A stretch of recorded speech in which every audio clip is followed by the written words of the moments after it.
Good morning. Any and all, good morning and welcome. Here we are again. Well, we're into the second week of Advent season, and I've never done this before, a sustained devotion, a sustained observance of a holiday season. You've got, what is it, 8 days of Hanukkah? For me, it's always just a one day, one off, one day, your birthday, it's over. One day, big ramp up, Christmas, boom, it's over. But to sustain an observance has been so far pretty interesting. I'm still figuring it out. I'm doing a lot of really actually I'm doing quite a bit of studying, and I'm dropping more content than probably people are interested in this point, especially if they've never had the practice of observing this season that's called Advent. So to keep it on track, one of the things that we're using as a kind of a I don't want to say an outline is a little devotional written. It's a compilation of sayings or teachings of the late Dietrich Bonhoeffer, compiled and put in a 4 week 4 week outline with different themes. And here we are, week two, and the theme is waiting, which I've titled "Living in the Times Between the Times." Okay, here we are. Bonhoeffer writes, "Waiting is an art. Celebrating Advent means being able to wait. Waiting is an art that our impatient age has forgotten. It wants to break open the ripe fruit when it has hardly finished planting the shoot. But all too often the greedy eyes are only deceived.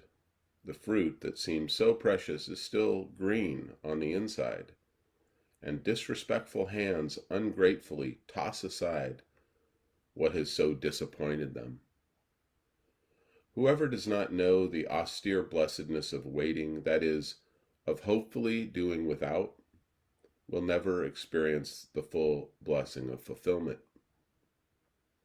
Those who do not know how it feels to struggle anxiously with the deepest questions of their life, and to patiently look forward with anticipation until the truth is revealed, cannot even dream of the splendor of the moment in which clarity is illuminated to them.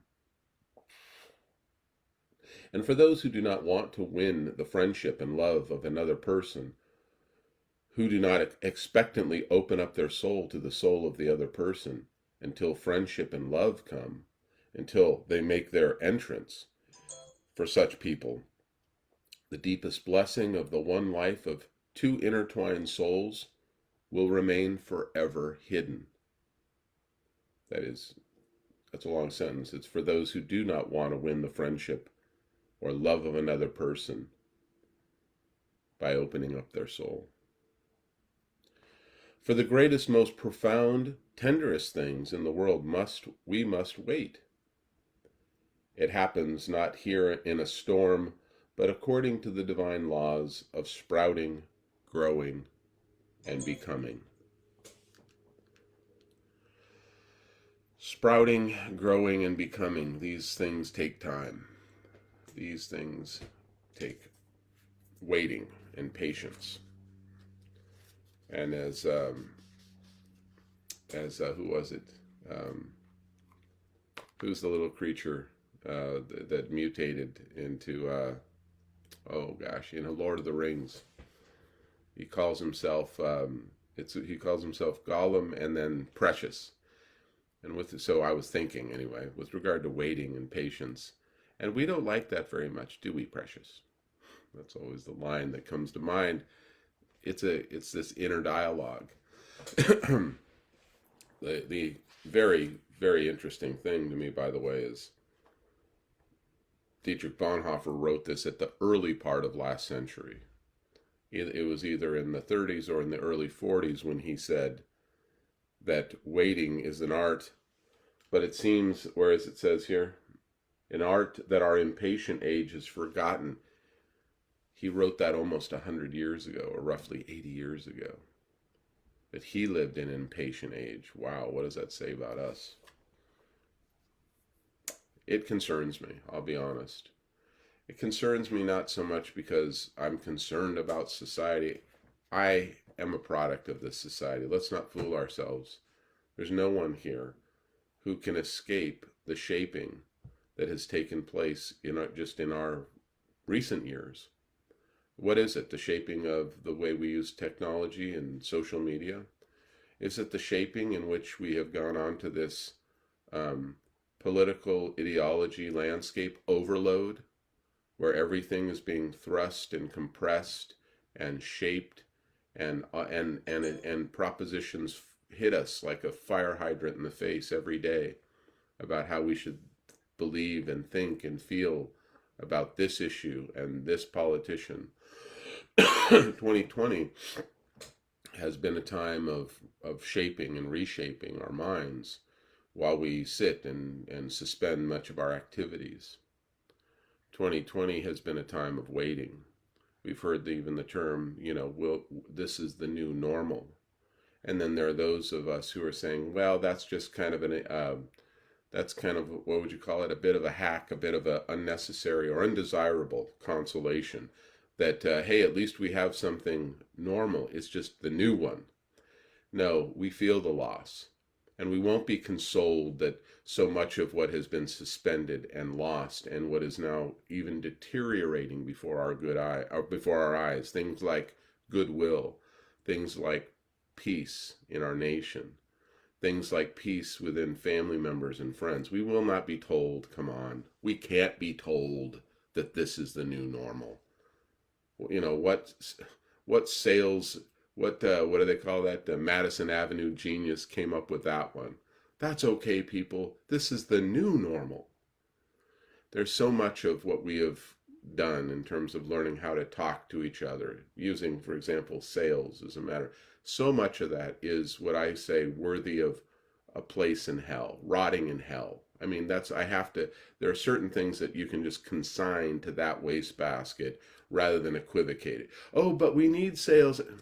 I get it. But there's a way in which we have shaped even, what was it? They will beat their swords into I can't even think of the name. It's about taking a tool that was meant for harm and turning it into a tool for farming. The point being, I understand that tools are not just once and forever evil, but we are apparently more corrupt or flawed, if that's too offensive, than we ever imagined. 2020 has revealed that. While we wait for whatever the new normal is, we realize that it wasn't just circumstances beyond our control that put us in this waiting room, if we're honest. I posted something just the other day, which was basically it was a message, a letter written from, again, Dietrich Bonhoeffer. It was a letter written to his friends and his co-conspirators, who at the time, they had been working, as the title of the letter suggests, 10 years in a constant state of basically resistance to the Nazi regime. And of course, anything that has a context of politics, it's so tempting. In fact, my friend went so far as to say, I think it was just clickbait that you put out there. And it caused a deep, deep point of disappointment and actually anger and pain on my part that it was referred to as clickbait, because that just goes to show how warped we have become. I was posting it as a way because it was a confession of these people who had tried for 10 years to do the best they could to withstand this time in between the time, their new normal. And they were talking, the letter writes about their own complicity in evil deeds and in becoming people of pretense and of being people who have played in the devil's playground so long that they themselves, as he writes at the bottom, are we of any use anymore? It was refreshing, and can be refreshing if you're willing to value, for its own sake, the healing therapy that comes with humility. The hysteria that we just went through with politics was basically a religious hysteria, separating the sheep from the goats, separating light from darkness to the extremes. We're not talking about passing laws. We're talking about people deeply divided and convinced that just across this little line lies the evil ones. And it's stupid call it, and it's so lame. Think about it. Even the fact that there's only one continuum, left or right, left or right. I'm on the left, you're on the right. No, I'm on the right, you're on the left. Binary thinking. It played to the most animal reptilian points in our brain about fight or flight. And we indulged it to a degree I've never seen in my lifetime. We indulged ourselves in the binary instincts of feeling the enemy-centered, simply taking the world down to this easy to manage good and evil, down to where he's evil, they're evil. I'm on the side of the good. Oh my gosh, are you with me or against me? We have been drunk with political ideology. We have been possessed with a demon, a doctrine of demons. We have become new creatures. The new normal isn't just the circumstances relative to our money or our health problems, as real as those are. The real enemy is that we have mutated in our souls as a country. We have become, as Gollum, a different kind of creature. Friend of mine who years ago he kind of had, I'll just give it for the sake of a what do you call it, a label, a midlife breakdown. So he had a great, what do you call those family life, nuclear family there, suburban family, church going, and he left it all. Happens, right? But he left it and went from this pillar in the community, this person who was talking about always being an advocate for the truth and righteousness, to literally what I would call a creature, almost overnight. And we would talk, and I would say, man, what has happened to you? He says, hey, you can't judge me, man. I says, no, we're not playing that game. I'm not judging you anymore. I mean, I'm not judging you for what you're doing. I'm watching, and I'm just telling you what I see, what you have become. This isn't you are just doing bad here and bad here. No, this is like, what's the guy? White in Breaking Bad. You're not doing bad. You have broken bad. You have become bad. You have become something else. I don't even recognize it. Like a creature, like Gollum. That ain't good news, okay? And I'm not immune. You know what I mean? I need a world and a society to live in. I'm now learning that it's a double-edged sword. It's a double-edged sword. So what are we waiting for? Are we waiting for things to get back to normal?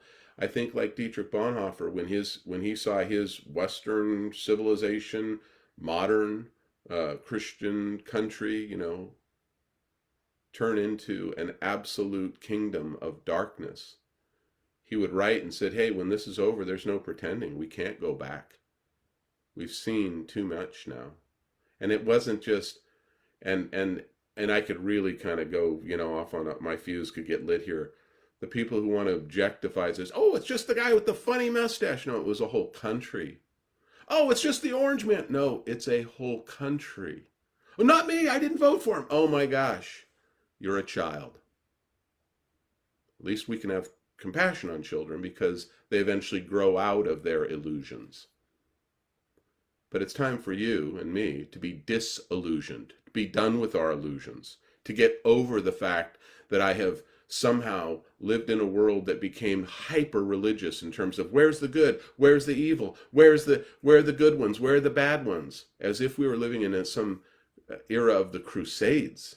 The 2020 was like the year of the crusade. And if you or I hide out behind the shield and the banner of our own righteousness, then there is no hope for us.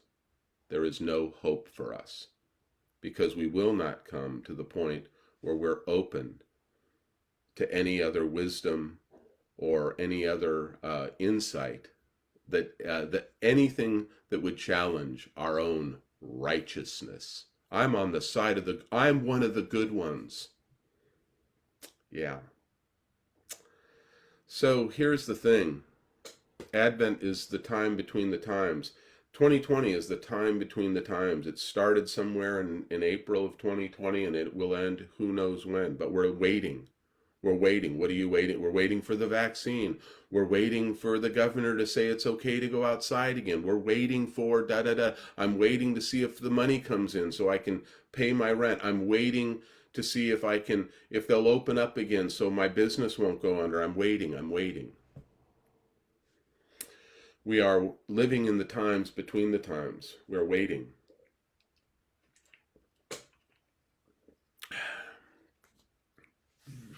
And what I talked about with Advent, Advent is about two arrivals: the once and future arrival of this person, Jesus Christ. That's the Advent story. Excuse me, that's what I call the theodrama of the Christ. And it comes in 3 acts, as I mentioned. The first one is his coming, and that's all about the child, the one who was prophesied, the one who came, the one whose birth was attended by angelic proclamations and visitations. And then you get into the life and times of this person as he grows up, and he has what's called a public career or a public ministry. And we see that as Act 2. And now, for those of us who began to follow this Palestinian preacher, who began to put our hope in his words and in his credentials as having fulfilled all of those long-awaited promises within that time and within that place and within those people. And we came to the place with Peter one day where we said, when Jesus is, if you look in your grocery store, you'll see Time Life has a picture of Jesus right now, Christmas time. And it says, who do you say that I am? Some of us have answered like Peter, you're the Christ. Others of us have said, well, some people say this, some people say that. Okay. Act 1, Act 2. He's born, he lives, he dies. He says he's coming again. Big claim. The only way that would be true is if he truly did defeat death. That is, he wasn't just resuscitated. He's not just a legend, but the one who was crucified, hung on a cross for however many hours till he gasped his last, taken down, attended to, put in a particular tomb, and then the ladies went out to visit it to actually prepare his body further with, what we call embalming, and it was empty. We read about that just the other day, and again attended by two angelic messengers, and they said, why are you here? Why are you here? Looking for the living among the dead. He is not here. So that's kind of the end of Act 2. Act 3, you start going back and listening to what he said before his death. And he was saying a lot of things, not just about the fact that he wouldn't stay dead. He prophesied his own death, but he also said, hey, there's a lot coming on the earth that I'm going to be now central and pivotal in. Why is that a BFD? Well, look at the politics, look at the government, whether you want to look back at Nazi Germany or 21st century America. How long are you going to hope in the wisdom and the goodwill of mere mortals? Is it such a fool's hope for him who might have to give up certain credibility among society if he in return receives an inheritance called eternal life? Oh, wishing upon a star. There are stars in the sky. Can they grant my wish? Maybe not. Probably not. I don't know. But I'm not talking about a star. I'm talking about a person, a historical person who said and whose life has made such an impact that we're now a generation who lives between the times of when he was born and where we're at 2020 years later. He made such an impact that I won't try and make a case for his resurrection or make a case. I don't have to make a case for his history, so let's just leave it at that. But I will make a case that the third act is what he promised, which is the return of the King. And that'll be the last week of Advent. But for now, for those of us who are waiting, either in hope or in skepticism with a little hope, or who have hope but haven't placed it in this person, but knows deep inside that these cycles of human history is just a rehash of more of the same, as what was it Einstein said.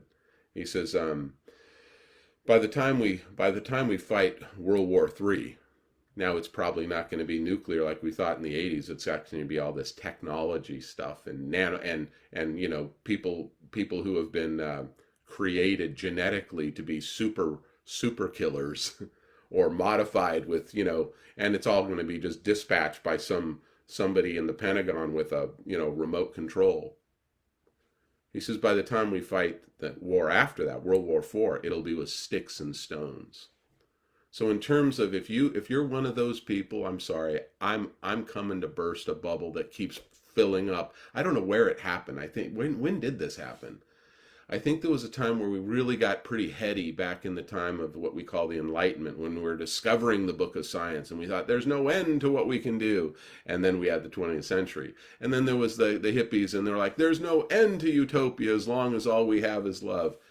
So there's been so many of these, these kind of utopian wish dreams where we're going to get better and better. Oh, death camp. Oh, 2 world wars. Oh, that the what was it? The summer of love that ended in a disaster, rape and overdose, and yeah. When are you going to get over the stubbornness of the myth of progress? When are you going to acknowledge that, hey, I pull for human beings. I'm one of them. I pull for my family. I'm not against you. You're not against me. But when are we going to dismiss this childhood illusion that we're eventually going to get better and better and better? And progress? You need to tell yourself that. That's the only reason you tell yourself, not because there's evidence for it, other than I get better technology as I go. Yeah, I know, and better bombs and weapons, so come on. Getting better and better. Here's the needle. Bam. Why do I do that? Because maybe once we get over the childhood illusions about utopianism or progress, we're going somewhere. History, lead us on. History, lead us on. Because we don't want to deal with maybe the one who is at the center of history and who says, in me, all of heaven and earth will be reformatted. Let me read to you, and we'll wrap it up with this. Let me find it here. According to this generation, I think it's right there. No? Where is it? Here it is. A generation can be just one line of descendants, like, oh, that generation, my kids. It can be a generation of those who were born since World War II. That's a generation. A lot of people fit in there. It can be a generation, those who were part of the American experiment since the Revolutionary War, a generation of Americans. It can also be what Jesus refers to as a generation of those who were alive and all those who will live between the two times, between the two goalposts of his first arrival and his second. That's also a generation. And in that respect, we have a lot in common with all these, with the people who lived in his time, with the people who lived under the Roman Empire, with the people who lived in the medieval period, with the people who lived in the early part of of this country, the Enlightenment period. And here we are seeing the myth of progress really fall on its face this year. So maybe it's okay to go back and listen to what the preacher had to say. Maybe he shouldn't be so easily ignored. I mean, you can still ignore him. But here you go. As Jesus was going out of the temple courts, walking away, his disciples came to show him the temple buildings. It was one of the 7th wonders of the world, Herod's temple. And he said to them, do you see all these things? I tell you the truth, not one stone will be left on one another. All will be torn down. Okay, so he's a prophet. He's prophesying or predicting the future. And it turns out, look it up, in 77 AD, Rome said, that's enough. We're tired of this. The colony that was Jerusalem, the Jews, that's it. And they razed the temple. They knocked down every stone. There's the Wailing, there's pieces of it you can see in Jerusalem. There's like little fragments of it that they still considered hollow ground. So he's one for one. And then he talks about the signs of what he calls the end of the age. And as he was sitting on the Mount of Olives, his disciples came to him privately and said, Tell us, when will these things happen? And what will be the sign of your coming and of the end of the age?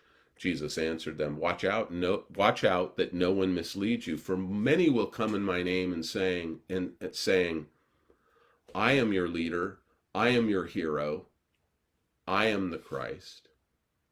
And they will mislead many. You'll hear of wars and rumors of wars. Make sure that you're not alarmed, for this must happen, but the end is still to come. For nation will rise up in arms against nation, and kingdom against kingdom, and there will be famine and earthquakes in various places. All these things are the beginning of birth pangs. Well, I'm going to leave it there, because all he did was describe history since he's been on the planet. And I used to think, hey, Jesus, why are you doing that? Why are you telling us something? We thought, that things were just going to get worse and worse and worse, and then you would come. But what he's just saying is things aren't going to get any better. He wrote this for, the people in the 21st century. It's like, oh, well, maybe by then we will have fixed all the environment things. Maybe by then we will have fixed the famines. Maybe by then there will be no pestilence. And maybe by then we will have a peaceful peaceful age of Aquarius. And I can hear the stubborn utopianism. Yes, but not yet. We just keep trying. Progress is right around the corner. He says, when I return, the earth will continue, the planet will still be in the same state it's always been in. A time of political tumult. There's going to be devastation in terms of sociological, physiological, famine, pestilence. Basically, you guys will not have been able to fix it. It will require my second arrival. So I know for myself that I'm a believer in this. I have put my faith in this person, Jesus Christ. Even for me, I have been unwilling to go into these topics with him about the end of the age. Why? You know why? Because that's for fanatics. But I'm ready to put my fanaticism against anybody's now, because the way that my neighbor talks about their blind trust in a system, or their hope that this person might separate might protect us from the pestilence, or this person or this party or this way of thinking might be the way forward over and against all those evildoers. You are under a spell. You are possessed with political ideology. Even those who say, I'm not religious, come on, let's be honest. Life is too short to keep pretending you're not religious. Just because you don't have a deity at the center of it. You've got doctrines for days. You've got theories for days. You've got a worldview that you're ready to proselytize and tell anybody who will listen. Whether it's in your echo chamber or fighting with your interlocutors, those stupid people who don't believe as I do. You are possessed. You are possessed with ideology. All I'm saying is we're in the times between the times. I'm learning to recalibrate my heart and hope in somebody who can not only deliver me spiritually or this world from all of the upheaval, whether it be environmental or political, but to deliver me from the spirit of this age, which is political ideology, which is all of this kind of fear and mistrust about which group, that group, I'm on the right side, they're on the wrong side. That is a conspiracy from hell. I think we can't help ourselves. We can no longer heal ourselves of this infliction. It's 2020. We have taken more than a shot. Everyone has gotten that virus, and some will recover from. Most will recover from, the coronavirus. I don't know. I have my doubts about how many of us will recover from this other virus that we have been infected with, that has to do with looking out at the world as existing of two kinds of people. Those who are for this, those who are against that, those who are for that. That is, I'm telling you, and I'll leave you on this though, let us recover the hope that there is one who will yet return, and not only bring order, but return sanity to us. Give you back peace of mind. When was the last time you had that? That's the hope of Advent.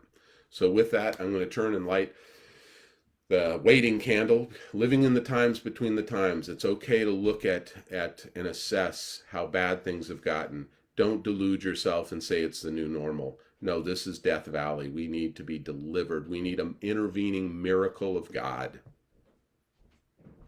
And I certainly hope and pray that it would come soon. All right. Happy Advent. Let me get my lighter. My lighter is here. Do do do do do do. Do do do do do. Do do do do do do. Well, you can kind of see what's going on here. I believe this is the hope and waiting candle. Moving our way around the what is it? The horn around the wheel. 4 weeks. This is week 2, where we are learning to wait, and hopefully, we're not just learning to wait. Hopefully, we're learning to hope, or to find hope somewhere else other than here in this wasteland. Happy Advent.